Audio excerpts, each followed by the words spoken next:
You're listening to the Grow Landscapers podcast, the podcast where we delve deeper into landscape business, interviewing legends of the UK landscaping industry. So, join host Nick Ruddle as he explores their thoughts, insights and experiences. That's here on the Grow Landscapers podcast. Hi and welcome to the Grow Landscapers podcast. I'm Nick Ruddle and today we're joined by someone who's highly respected in the industry, Alistair Bayford from Malin. How are you doing today? I'm good, thanks, Nick. Looking Very forward good. to the next 30 minutes or so. Yeah, me too. Me too. It's going to be good. Lots of stuff to discuss. I'm really looking forward to speaking to you because, I know that you've been in the industry a very long time. But unlike many of our guests we've had on the show so far, you come from a landscape architect background. So it'd be interesting to get your perspective from that kind of side of the fence. So, Sure. but also lots of Barley Awards, Chelsea Flower Show Awards along the way. So I think pretty much well qualified to make it onto our podcast. And you've been recommended by a few very well-respected people. So here we are. Yeah, I'm honoured to be but both recommended and to share, I guess. I'm always up for sharing experiences in the career to perhaps inspire others and open up opportunities in the industry. So yeah, well, that's why we're here, and that's why I created this podcast, is really to learn from people that have already been successful. And I know a lot of people who have already had on the show all say, just ask, just share your ideas, share your knowledge. It's very abundant like that. So it's a lovely industry to be in. So let's get cracking then, shall we? So how long have you been in the industry? I've written here, depends whether you want the legal or the legally compliant answer or the non. I first accessed the industry when I was about 8 years old, I'd say. Used to go along to my dad's place of work. He was a landscape manager, used to manage quite a big estate. But if I wind the clock right back, family used to grow plums on the North Kent coast. That business eventually was sold because as a population we wanted cheap plums from South Africa and further afield. So I've always had horticulture stroke agriculture in my blood, so to speak. Definitely. And my grandfather used to kind of grow and sell fuchsias. So at the tender age of just a knee high, I was taking and striking fuchsia cuttings, and that's where my love of, I guess, horticulture stemmed from. I then progressed into obviously that course of secondary school. Work experience year came up, went to see a careers advisor. What do you want to do? My interests were in, I guess, geography, biology, art. I said landscape architecture. That appeared to be too complex for him because it wasn't in his list of careers, or he didn't have access to employers. So he said to me, if you can find someone, by all means do that. So I cold called a local practice, Liz Lake Associates. I then went and completed my week of work experience there and had an amazing time. It was at that point that they were working on the Grove in Chandler's Cross, which was a big hotel conversion stroke kind of golf course creation project. I was floating large kind of airships up on the corners of the building footprint and doing the visual impact assessment for that extension. Then I went back there pretty much every summer. And Liz was a very common kind of feature in my career, a great mentor for me. And she kind of said, if you want to make it, access the world of the wider built environment sector. So I worked in a plant nursery. Once you've potted up 100 of something, you soon get to kind of recognize it. I then went and worked for a contractor, both on the groundwork side and on the finishing side. So by the time I started my, I suppose, university undergrad degree at Writtle, I had a well-rounded view of the industry. And a lot of people ask me why I went to Writtle. The fundamentals of this industry and its success of it is we deal with two elements, soil and plants. That's what the industry is renowned for. Yes, we do lots of hard landscaping and the like, but I wanted the fundamentals of a science degree behind me. You know, I love horticulture. I know how to grow and place plants, but I wanted that foundation. So I went to Writtle, Mhm. and then I did my postgrad at Greenwich. Joined Liz Lake as I suppose, a fully fledged landscape architect, and obtained my chartership with them. So 2008, became a chartered landscape architect, and then the Olympics came along. So I worked for Lee Valley Regional Park Authority as a project manager. So on the client side, overseeing their works on the park and the Olympic Fringe. And then got a phone call in 2011 from Nick Templehild at what was then the Landscape Group, to go across and mobilise the estate's management contract at Olympic Park and rebuild a construction offering in London and the Southeast. Was there for just over kind of 9 years, and then moved to Maylim last September. Wow. So really was in your blood. I mean, 8 years old, whether that's legal or not, I think, you're just helping the old man out, I suppose. Have I got white? You know, have I been exposed to hand-arm vibration from an early age? Who knows? But Yeah. Well, it was great fun. You're still alive to tell the tale. So hopefully, so far, so good. Very good. Very good. So you've been in the industry for a very long time, even before you went to college. I mean, the practical experience you had, is far greater than probably anyone else who I've spoken to about it. And then to get the formal qualifications and really, the science behind it, I think it's really, really important. Good. So been in the industry, how long do you think that is then? About It's about 18, 23 23. to 27 years of kind of Wow. been practicing in the industry. And, I love the industry. Yeah, it's great. It's such a rewarding place to be for numerous reasons, which I'm sure we'll explore. Yeah, Um, yeah.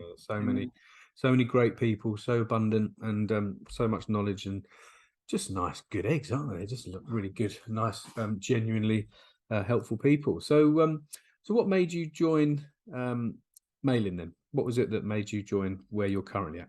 I guess you all get to a point in your career, and you know what you're good at, and you know what excites you, and delivering high quality public realm in London is something that excites me. And I've always looked up. I mean, certainly in the early years, there was the 3 Ws. So there was the Willoughbys, Whitings, Waterers back then. You always kind of look up and aspire to be, I suppose, like them. And I've always kind of respected what Tom and the leadership team at Maylim have achieved in the last 20 years. The opportunity came along, and I guess that's, you either take it or you don't. So I did, and really settled in. I'm in a business development role, but it covers numerous things, from ESG through to our net zero journey, through to developing new markets and developing the business in new areas. So probably applying a lot of my skills learned over the years in building, I suppose, business units within larger businesses, and managing, and extending a new client base. Brilliant. So when you started started working at Malin, what was the business like then? I mean, how many people, in terms of, are the offices the same? The kind of work you get involved with, the turnover. I mean, have you seen any changes in those things over the years? I guess it's probably more appropriate kind of previous experience where, I mean, when I was at ID Verdi, I started a construction offering with zero turnover and grew it to circa 10 million in the space of kind of 9 years. Pretty impressive. And there was a big jump in kind of 2018 where we doubled turnover, from 4 to 8. And then, I think with Maylim and the history of themselves, I mean, they've essentially grown in the last 20 years, primarily from, a labour only subcontractor to a principal contractor themselves. delivering lower value works right at the beginning to large contracts, so 10 million plus, major civil engineering and external works contracts for both big tier ones like Mace, Multiplex and the like, to leading them themselves. So more recently, projects like Exchange Square for British Land, and Regent's Place for British Land. It's almost a case of they were certainly a step up for me, coming from primarily local authority, public sector client base, and it's given me that, I suppose, that access and rewards that I would perhaps not have accessed where I was before. Yeah, nice to get your teeth stuck into something different as well, isn't it? Another challenge, fresh challenge. Absolutely. Very good. Otherwise, you do sort of, you want more challenges, don't you? Because you can get a bit stale in one role if you don't think you're sort of developing, or you think you've got more to offer.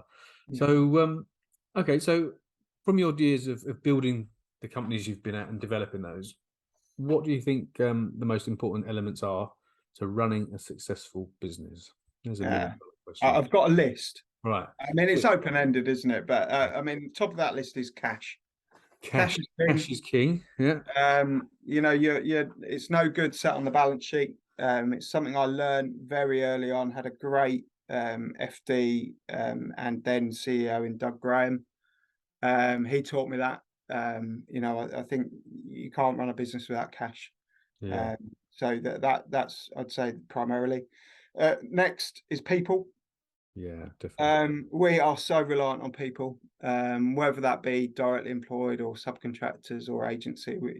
The likes of myself and other business leaders cannot achieve what they want to achieve without people. And with that, I've kind of put succession.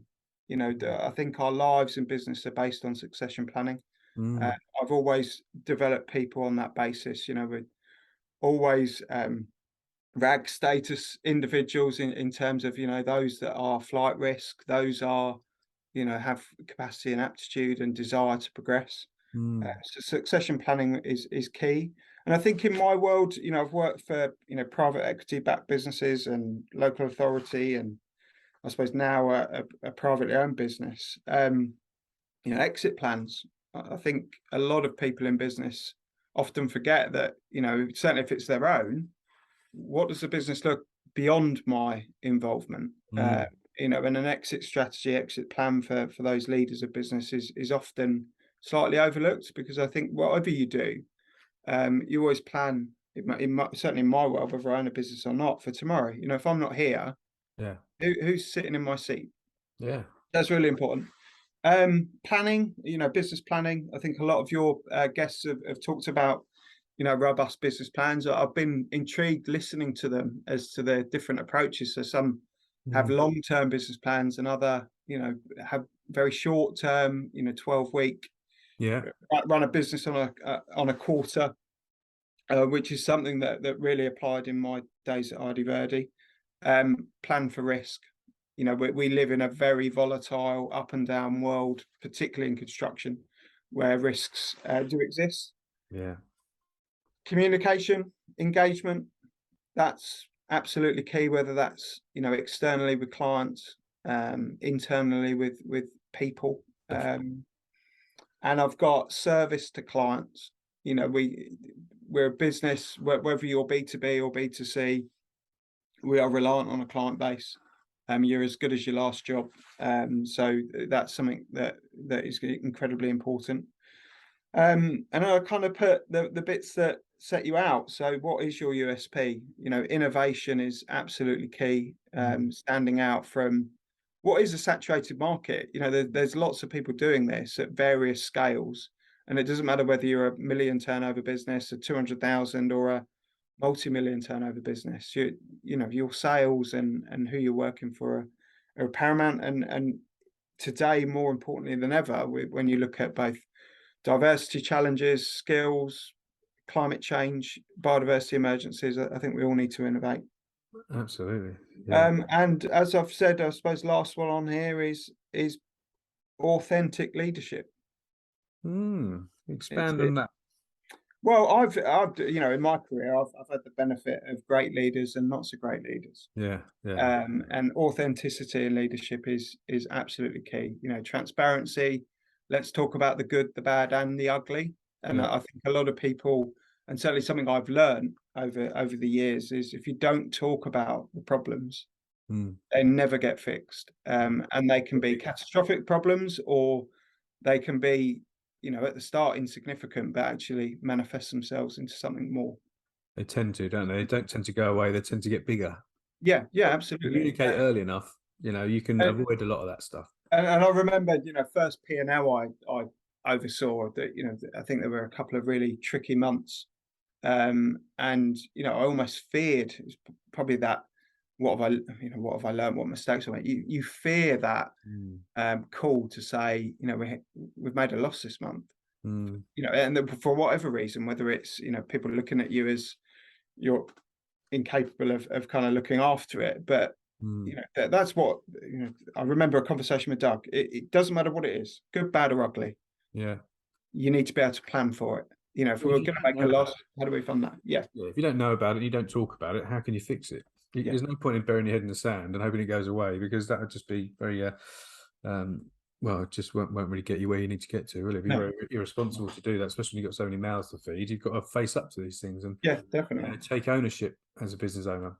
Wow, there's some brilliant things in there. I mean, unbelievable. And I hope people do sort of take some of these things away. Cash is king. I mean, at the moment where we are in the economy and looking to go into a massive recession potentially, the people that have the cash and have nice little sort of nest eggs there, they're going to be able to ride anything. Yes. So and having the right people, looking after your people. And planning ahead. If you plan ahead, less things become urgent. So the more you're in control, the more you can foresee things, and you can plan and adapt for those kind of things. And if you've got the right people on the bus, they'll step up to the plate, and you'll be fine and better off when you come out the other side as well. Tend to be survival of the fittest. Very good, cool. Right. So what other little questions do I have for you here today then? What are the biggest mistakes that you personally may have made? You alluded to some there, about maybe the P&L, but what lessons did you learn from any mistakes that you may have? Yeah, I kind of jumped into that kind of reporting good, bad, or ugly. I mean, I put vulnerability. Vulnerability in your early career is how you might perceive to be, and I think we can often shy away from the difficult discussions, decisions when you're at the start of your career. So that's something I've learned along the way. Firmness. Your client isn't always right. And I think sometimes as business owners or people in the business leading divisions can often fall into that world of client pleasers, or always saying yes, putting yourselves under pressure. Of course, there's always that constructive way of communicating that, so you don't sour a relationship. But I've always been a yes person, sometimes to my detriment. Which means the sacrifices you're making are probably more than you should in business. So that's probably the biggest mistake I've made along the way, where you've either overstretched yourself or the team around you because you've said yes when you perhaps should have said no. Yeah, I think it's easy to say yes, but no seems to be one of the hardest words. It's only 2 letters, but it's one of the hardest words for people to actually say. Because I think we get, it's almost that if I say no, what does that mean for the future? And in our world, does the client find another contractor, and then that relationship is built and you lose that client? So, but equally, if you say yes and you put yourselves under pressure, you're more likely to fail. In that sense. Yeah, I think they respect you more if you do say no occasionally, and for these reasons why. You can justify it. It's just not no for the sake of it. But I think they lean on your expertise really. And if you say, look, actually that's not really going to work, then that's what they're paying you for, I suppose, as well. So but it's the same with a lot of people, isn't it? They say, yeah, we can do that, and then end up not charging for stuff as well, and just a bit of a slippery slope. Okay then, so would you say that those were major setbacks? You know, is that a major thing for you, or is there any one big kind of challenge that you had that you had to overcome?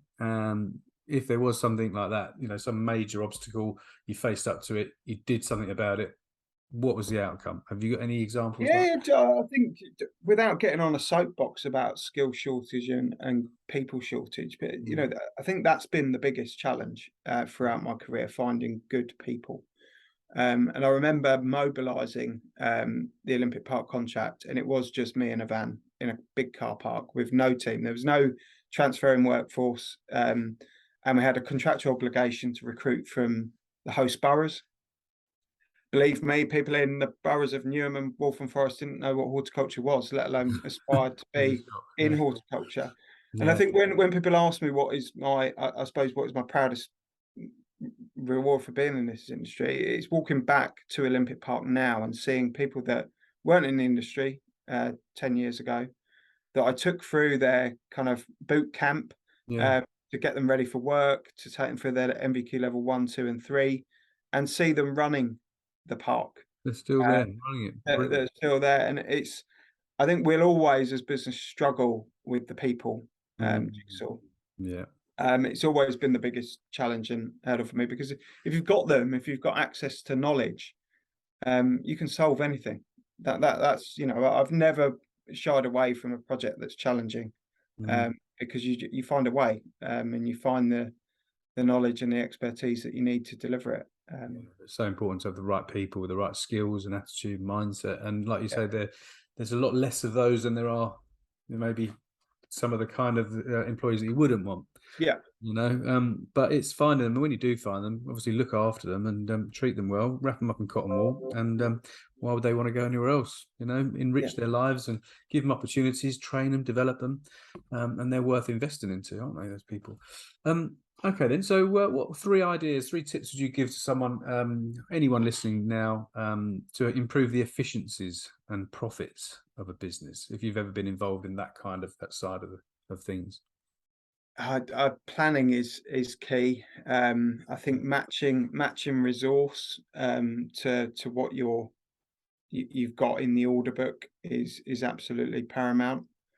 I mean, in a grounds maintenance business, you know, efficiencies, people are your biggest cost. So finding efficient ways of working and planning your routes and rounds are key to kind of minimize that. And the likely impacts of that are also reduction in fuel costs and, you know, other overheads that might be required for that business.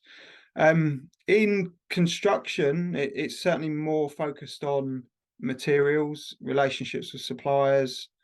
We talk about buying gains, but you know, buying gains aren't just about what it costs, it's service. It's pointless paying £2 less for a cubic meter of soil and it never turning up. That's and you're looking down on LADs. But you know, we can often be chasing profit. You know, yes, businesses need to be making profit, profit for reserves, profit for investment, profit for shareholders, or you know, if you're employee-owned trust for the employees. But I think sometimes people can be too focused on bottom line and sacrifice quality and service. So I think in all respects, you almost need to be true to your values and deliver on what you've promised, over and above cutting a corner or looking at a number and saying that doesn't meet our, you know, overall expectations. Brilliant.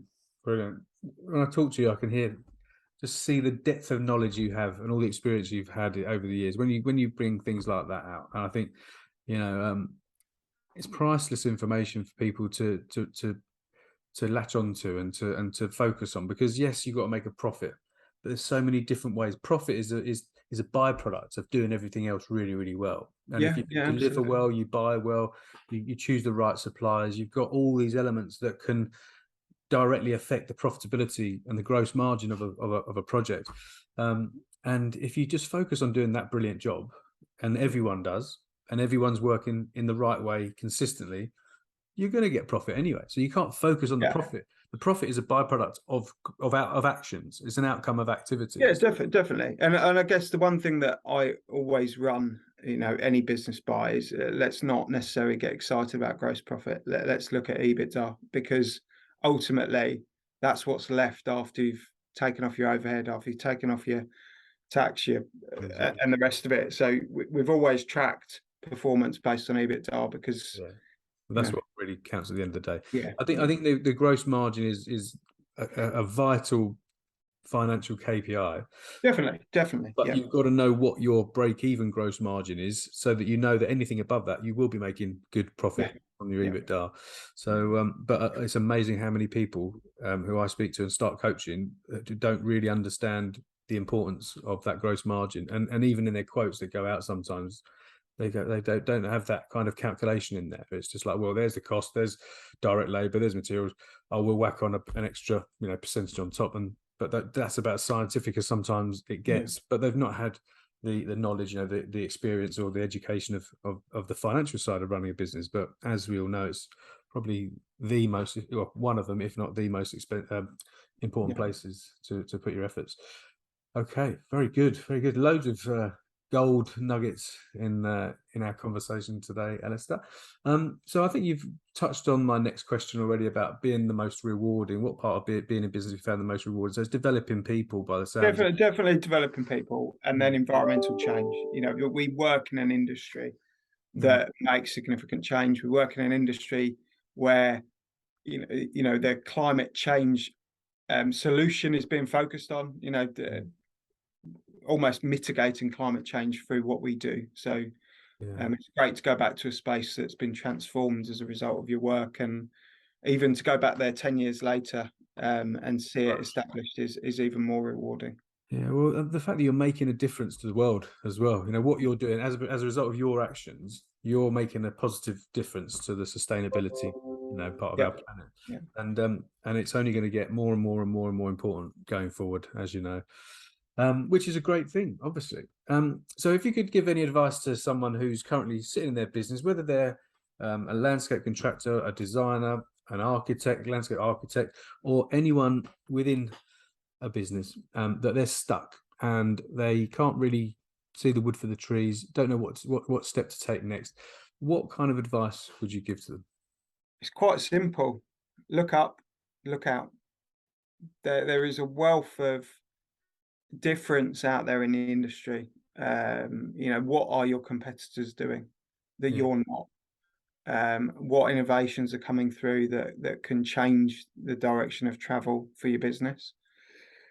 Try different offerings. It does do your capabilities and the people within your business allow you to diversify what you're offering, be it adding on arboricultural services to a current business, or selling something else alongside what you do as part of your core business. And don't be afraid of change. Often people, change is considered difficult, and yes, believe me, change is difficult. It's difficult for everybody, but often it can just change direction of travel and bring back a spark in what you're doing, so that you've got that new surge of energy to kind of grow the business. Brilliant, amazing. So look up, look out. I've never heard that one before. That's great.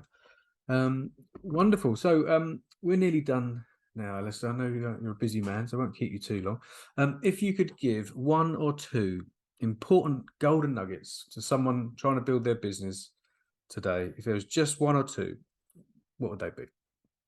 So it's one, but it's got two relevances. Right. Understand the rhythm on the ground. Full of it today. Your people will give you a good indication of how good your business is. Really? Wow. That's staff engagement. That's what they really think of leadership team, whether they really consider you to be authentic, because if they're not there, they're somewhere else. That's absolutely paramount. And of course it applies to the supply chain and the client base. Suppliers will soon talk about contractors being poor payers, and just as cash is key to your business, it's also key to your supply chain. So that's of paramount importance. And clients talk, it's a very small world. So you're as good as your last job, in my mind. So being well connected to that kind of environment at ground level does enable you to react to, those areas which are perhaps considered to be poor performance that need fixing. Absolutely brilliant. So never be complacent, really. Always got to listen to your staff, listen to the people, look what's going on, at the coalface, and Yeah, get feedback. You've just mentioned one absolute key golden nugget, and that's listen. That is, you've got to have ears open and just stop, I guess, talking for a moment and just listen and compute to what's going on. Yeah, because you can get quite blinkered in a way if you're in the office and you're just speaking to people at management level or not really getting what's going on the ground. You could be quite naive, really, to think that to think everything's okay, and actually there's issues there, but you're just sort of burying your head in the sand. So I think, asking great questions, listening to people, don't be complacent, get their feedback, listen to what they're telling you, and then make a decision. But well, Alistair, there's been some really different answers I've not had from anyone so far, and it really does show you a real deep level and understanding and expertise in all different facets of running a business. It's I can see there's a lot of experience in there, and it's been brilliant listening to you because I made a whole page of notes here. I'm thinking, oh, that's really good. That's really good. And then other people are going to benefit from your knowledge, your expertise, your skills and experience. Whether it be people listening to this or people that I coach in the landscape industry and in other industries. A lot of these things are general principles that can be applied to all companies. Absolutely. But some really good, lots of great tangible stuff in there. So I think we're done in time. So that maybe if someone could get in touch with you, or if they want to talk to you or use your services in any way, shape or form, what would be the best way for them to get in touch with you? So I'm all over social media, handles Alistair Bayford. That's LinkedIn, Insta, Twitter. And then email address alistair.bayford@mailim.co.uk. There we go. And there we are. That's amazing. Thanks so much for your time, Alistair. Really No problem. Really enjoyed it. Yeah. And I think everyone's going to enjoy that. There's so much great stuff in there. These podcasts are getting more and more popular. I'm speaking to more and more people, and they are listening to all of them. So they listen to one or two, and then they go, "Oh, I've done them all. When are you doing another one?" Yeah, no, same here. I've listened to one, got captivated by it, and as I start, I've been fascinated by the different approaches individuals. It's brilliant. It's so good. So many nice people. Always wanted to give, like yourself. Been a pleasure. Thanks for your time. And I'll catch up with you at an event, no doubt, in the industry very soon. Absolutely. Yeah. Right. Cheers, Nick. Cheers, Alistair. Take care. Bye. Bye-bye. Thanks for listening to the Grow Landscapers podcast. To get in touch and see how we can help you with your business by emailing nick@nickruddle.com.